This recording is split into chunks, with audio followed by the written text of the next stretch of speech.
In my previous video, I explained why I moved to Dubai, and one of the points that I brought up is that Dubai is somewhat of a checkpoint to go visit other countries. This weekend we went to Ras Al Khaimah, which is nothing like Dubai. It's about 2 hours away and it's way more traditional than the westernized city that Dubai has become. We went to Ras Al Khaimah with the idea of just kind of going there for a night, seeing what was up, and going back the next day. What ended up happening was something completely different, but the precise reason why I traveled. Basically, we got to the hotel at night and we were just starving. Our idea was to go out, grab dinner anywhere, but we wanted it to be somewhere local. While we were driving, we heard this really loud music. Do you hear that? We're somewhere super local right now. You can hear the local music. I have to say, we've been in the streets for a total of like 10 minutes and this already feels really different than Dubai. So we decided to park our car and follow the music. Follow the music! At this point we're just following the music. Wow! Yo, I don't even know if we can film this. What we ended up finding was a local wedding. We didn't know it at the time, but it was a local wedding. I have no idea where we are right now or what's happening. I have no idea what we got ourselves into, but it's actually pretty cool. Obviously, everyone was dressed up in a local outfit, and I was basically wearing a bathing suit, so I didn't feel like we really belonged. But the moment that they saw us, they just kind of swarmed us and encouraged us to go join them. No problem.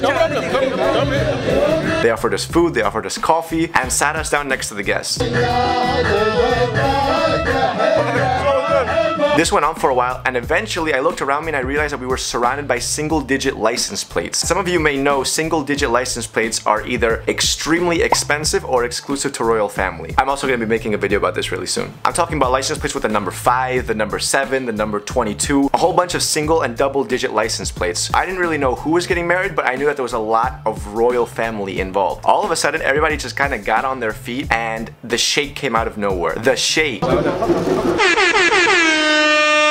He just kind of like got out of the car and started kissing people on the nose, and I had no idea what was going on. They later explained to me that greeting each other with a kiss on the nose was considered a very close relationship kind of greeting. Juan actually got a kiss on the nose from the son of one of the guests. Anyways, they introduced us to everyone, and it got to the point where they actually offered us to eat dinner with them. So they actually ended up inviting us to the wedding dinner. This is going so much further than we expected, which to me was already surreal, because if you think about it like how it is in Europe or even in the States, if you're having a wedding and a stranger comes out of nowhere, you don't really offer them to hang around, and much less to actually eat dinner with you guys. So naturally for us, it felt almost uncomfortable to like say yes. We thought that they were doing it like just being polite, but we ended up realizing that they really wanted us to eat dinner with them. So at this point we had a decision to make. Basically, do you play it safe and just continue with what you had planned, or do you just kind of go with the flow and whatever happens happens? We decided to go with the flow. Go with the flow, huh? They've already brought the food out. I told them that I don't eat meat, so they actually started bringing out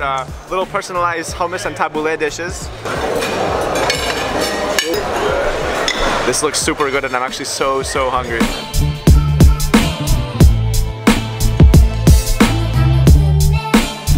So we finished our dinner, and suddenly we saw a huge crowd of people just like kind of storming in.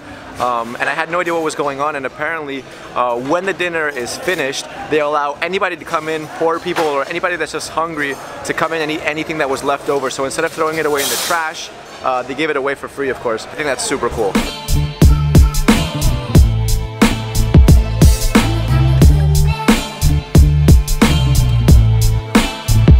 I had no idea if they gave the food out just like that. It's pretty cool, but they took my banana. They took one banana and few grapes out of my plate.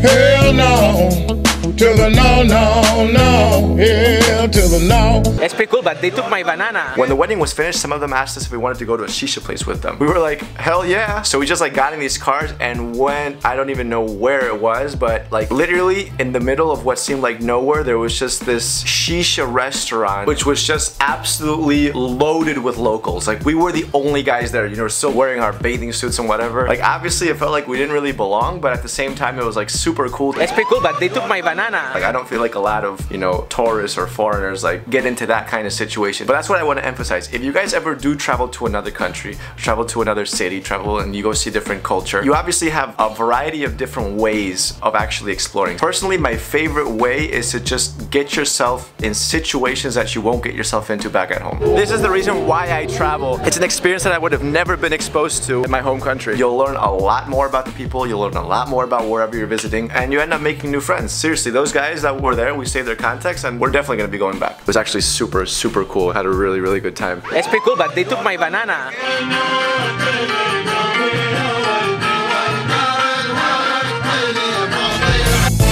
Hell no, to the no, no, no. Hell to the no.